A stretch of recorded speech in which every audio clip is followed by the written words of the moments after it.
Hi mga unggoy! Dahil malapit na yung birthday namin ni Sophia, may pa-advance gift ako sa kanya. At tingnan niyo naman ha, hindi naman halata na sobrang na-surprise siya. Si Sophia talaga bumabait lang sa tuwing binibigyan ko ng gifts. Ang niregalo ko pala sa kanya ay itong NWOW EMC Golf 2. Nasabi niya kasi sa akin na gusto din niya matutong mag-drive. Kaya naisipan kong bilhan siya ng e-bike kasi mas madaling gamitin. Ayan mga unggoy, binigay ko na kay Sophia yung susi at tinulungan ko na din siya mag-unwrap. At sa harap ng seat, meron na din pala siyang compartment. Meron na din pala siyang kasamang helmet at mga freebies. At eto naman yung charger niya. Oo mga unggoy, i-charge mo lang siya, hindi na need ng gas. Lalo na't nagmahal yung gas ngayon. Kaya dito na muna kami sa e-bike para mas makatipid.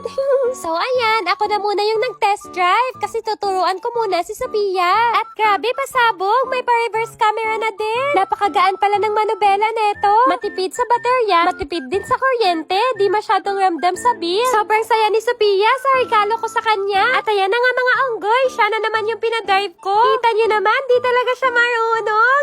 Magiging forever passenger princess na lang daw siya ni Sin.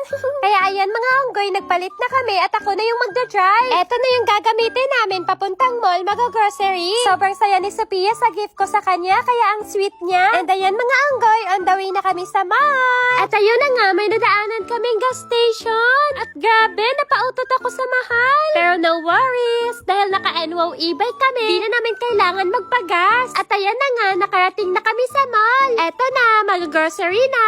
Paubos na kasi yung mga stocks namin, kaya magtatambak na naman kami. Thank you po sobra Lord sa maraming blessing. At may lockable back compartment na din pala to. Uwi na kami mga unggoy. Ang NWOW ang iyong unang kotse na hindi ka magsisisi. Kaya mag-book ka na ng test drive. Eto pala lahat yung mga na-grocery namin. At i-arrange na namin ngayon ni Sophia. Hala, ano yun? Biglang nagtaray. Hi, Sophia talaga?